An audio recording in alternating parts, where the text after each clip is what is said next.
میں نے اپنی سینئر پولیٹیکل لیڈرشپ کی میٹنگ کی ہے. ہم نے اس میں بڑے اہم ایشوز ڈسکس کیے ہیں. ملک کے ایشوز کہ ہمارا ملک کدھر جا رہا ہے، کون سے ایسے ایشوز ہیں جو اس وقت اس سطح پہ پہنچ چکے ہیں کہ اگر ہم نے ان کے اوپر ایکشن نہ لیے تو آگے ہمارے ملک کو بہت بڑا نقصان ہو سکتا ہے. میں سب سے پہلے جو ایشو آج اٹھانا چاہتا ہوں وہ یہ، اور میں یہ اپنے ساری 70 سال زندگی کے تجربے سے ایک چیز کہنا چاہتا ہوں کہ جو آج پاکستان میں ہو رہا ہے، جس شرمناک طریقے سے بڑے بڑے ڈاکوؤں کے کیسز معاف کیے جا رہے ہیں، میں آپ کو یقین دلاتا ہوں کہ میں نے اپنے 70 سال میں بنانا ریپبلکس کے اندر ایسی چیزیں نہیں دیکھی. بنانا ریپبلک کیا ہوتی ہے؟ بنانا ریپبلک وہ ہوتی ہے جدھر جنگل کا قانون ہوتا ہے، جدھر جس کی لاٹھی اس کی بھینس ہوتی ہے، جدھر طاقت کی حکمرانی ہوتی ہے، جدھر انصاف نہیں ہوتا، جدھر رول آف لا نہیں ہوتا. اور آج میں کیونکہ میں اپنی قوم کی تربیت بھی کرنا چاہتا ہوں، میں اپنے نوجوانوں کی، کہ اس ملک کی 66% جو آبادی ہے وہ 28 سال کی عمر سے کم ہے، تو میں ان کو خاص طور پہ مخاطب ہوں کہ دیکھیں میرے نوجوانوں، کوئی مجھے دنیا میں آج ملک بتا دیں جس ملک کے اندر رول آف لا نہ ہو اور وہ خوشحال ہو، اور کوئی مجھے ایسا ملک بتا دے جدھر انصاف اور قانون کی حکمرانی ہو اور وہ غریب ہو. یہ آپ کو کہیں دنیا میں نہیں ملے گا. جن دنیا کے ممالک کے اندر طاقتور کے مجرموں کے لیے ایک قانون، جس طرح میرے نبی صلی اللہ علیہ وسلم نے کہا تھا کہ جب طاقتور چوری کرے تو اس کو پکڑو نہ، اس کو NRO دے دو، اور صرف کمزور غریب لوگوں کو، چوروں کو جیلوں میں ڈالو، وہ ملک تباہ ہو جاتے ہیں. ہم تباہی کے کنارے کے اوپر کھڑے ہیں. میں آج صرف یہ، ہماری معیشت بالکل تباہی کی طرف جا رہی ہے. اس معیشت تباہی کی طرف جا اس لیے رہی ہے کہ ہمارے ملک کے اندر انصاف نہیں ہے. اور انصاف یعنی میں نے اپنی زندگی کے اندر اس طرح کا ظلم نہیں دیکھا جو آج ہو رہا ہے. چن چن کے اس ملک کے بڑے بڑے ڈاکو جو اس ملک میں بھاگے ہوئے تھے، مفرور تھے، کیونکہ ان کے اوپر کرپشن کیسز لگے ہوئے تھے، آج وہ سارے باری باری واپس آ رہے ہیں اور ان کے سارے کیسز ختم ہو رہے ہیں. ایک طرف جیل بھرے ہوئے بیچارے غریب لوگوں سے، چوروں سے، چھوٹی چھوٹی چوریوں پہ جو جیل میں، آج کل کی مہنگائی میں برے حالات، بے روزگاری، ایکسکیوز می، بے روزگاری، مہنگائی، چیزیں دن بدن مہنگی ہو رہی ہیں، کھانے پینے کی چیزیں، وہ بیچارے چوری کرتے ہیں، چھوٹی چوری کرتے ہیں تو وہ جیلوں میں چلے جاتے ہیں.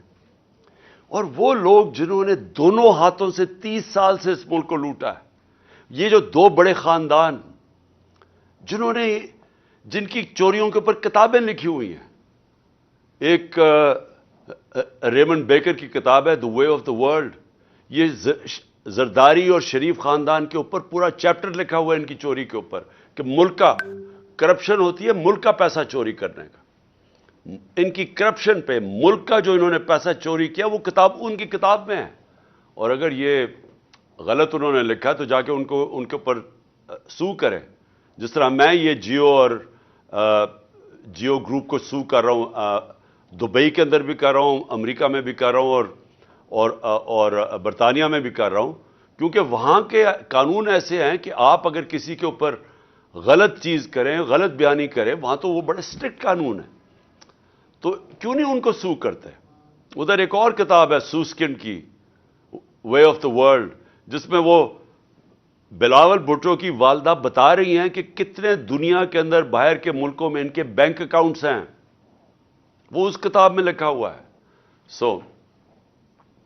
بی بی سی کی ڈاکیومنٹریز بنی ہوئی ہیں، بی بی سی نے ڈاکیومنٹریز بنائی ہیں شریف خاندان اور زرداری خاندان کی چوری کے اوپر.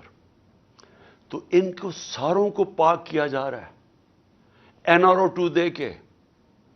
N R O general Musharraf نے دیا تھا. 4 گنا پاکستان کے قرضے بڑے تھے این آر او 1 کے بعد. لوٹ مار ہوئی تھی. ہم نے اٹھایا تھا وہ بینکرپٹ ملک جو 2018 کو ہمیں ملا تھا کہ جب دیوالیہ نکلا ہوا تھا. اور یہ اب N R O 2 general Bajwa نے دیا ان کو کہ یہ اب آئے ہیں سارے پاک ہو کے اور آہستہ آہستہ ان کے سارے کرپشن کیسز ختم ہو رہے ہیں. اور ایک ایک یعنی قانون بنائے ہیں انہوں نے نیب امینڈمنٹس میں کہ ایک ایک کی کرپشن معاف ہو رہی ہے. اور افسوس کی بات یہ ہے کہ سلمان شہباز واپس آتا ہے، ہار پہنائے جاتے ہیں اس کو، اور اس کے بعد وہ پوری پریس کانفرنس کرتا ہے کہ کتنا ظلم ہو گیا سلمان شہباز سے.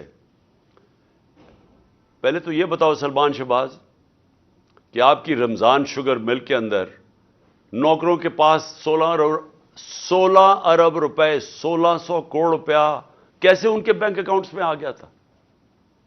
پھر اگلا جواب دو کہ 4 وہ مارے گئے ہیں، 4 آپ کے گواہ ہارٹ اٹیک سے مرے ہیں، اور جو انویسٹیگیٹ کر رہا تھا ڈاکٹر رضوان وہ بھی ہارٹ اٹیک سے مرا ہے. ایک نیٹ فلکس کے اوپر پروگرام دیکھ لیں، اس میں بتایا گیا ہے کہ یہ کیسے ایک نرس نے کتنے لوگوں کا قتل ان کو مارا تھا جو ہاسپٹل میں تھے. کیسے مارا تھا؟ وہ صرف انسولین انجیکٹ کرتے تھے ان کے اندر، انسولین انجیکٹ کرتے تھے اور اس سے ہارٹ اٹیک ہو جاتا تھا اور پتہ بھی نہیں چلتا تھا. تو کبھی کسی نے کوشش تو کرے کہ ایک دم یہ سارے لوگوں کو ہارٹ اٹیک کیسے ہو گئے، اور جب وہ مر گئے سارے تو یہ واپس آ گئے اور واپس آ کے کہتے ہیں جی بہت بڑا یہ بے قصور آدمی ہے. اس کے علاوہ اسحاق ڈار بھی صاف ہو گیا. اسحاق ڈار نے $5 ملین کا جب نیب نے پوچھا کہ جناب آپ نے بچوں کو $5 ملین بھیجے، کدھر سے آیا پیسہ؟ کہتا جی دبئی کے شیخ نے میں نے اس کا یہ کام کیا تھا، اس نے دیا. انہوں نے کہا اچھا جناب رسید بتا دیں کہ کس نے پیسہ دیا ہے. جیسے انہوں نے رسید مانگی پرائم منسٹر کے جہاز میں بیٹھ کے ملک سے باہر بھاگ گیا. اور یہ شریف خاندان کا یہ جو بڑے بڑے انکشاف ہوا تھا ان کی ایون فیلڈز اپارٹمنٹ یہ جو مے فیئر کے اندر ان کے 4 سب سے لندن کے مہنگے علاقے میں جدھر یہ رہتے ہیں، تو آج تک ایک نہیں چیز بتا سکے کہ پیسہ سورس آف انکم کدھر سے آئی تھی. اور اسی طرح مجھے افسوس سے کہنا پڑتا ہے کہ آج آصف زرداری کی بہن، وہ سارے اگر سندھ کے اندر جا کے پوچھ لیں کہ وہ جدھر بھی کٹ آتا ہے وہ کدھر جاتا ہے، وہ زرداری مافیا کے پاس جاتا ہے. تو وہ بھی معاف ہو گیا، زرداری بھی معاف، تو یہ سب بچ جائیں گے آپ. اور میں یہ اپنی قوم کو یہ آج بتانا چاہتا ہوں کہ میں آپ سے نہیں 26 سال سے یہ چیزیں کہہ رہا تھا. 26 سال سے میں کہتا جا رہا تھا کہ کیونکہ پاکستان میں قانون کی حکمرانی نہیں ہے اس لیے کرپشن ہے، کیونکہ قانون کی حکمرانی نہیں ہے اس لیے قبضہ گروپ ہے. کیوں نہیں امریکہ میں قبضہ گروپ؟ کیوں نہیں یورپ میں قبضہ گروپ؟ کیوں نہیں لندن میں کسی کے جو بیچارے آپ کے پاکستانی محنت کرتے ہیں ان کی زمینوں پہ کیوں نہیں قبضے ہوتے؟ پاکستان میں آتے ہیں تو کیوں ہوتے ہیں؟ کیونکہ یہاں طاقت کی حکمرانی ہے. اور یہ ہے جنگ ہماری قوم کے لیے. نوجوانوں یہ جنگ ہم لڑ رہے ہیں، انصاف کی تحریک. اب میں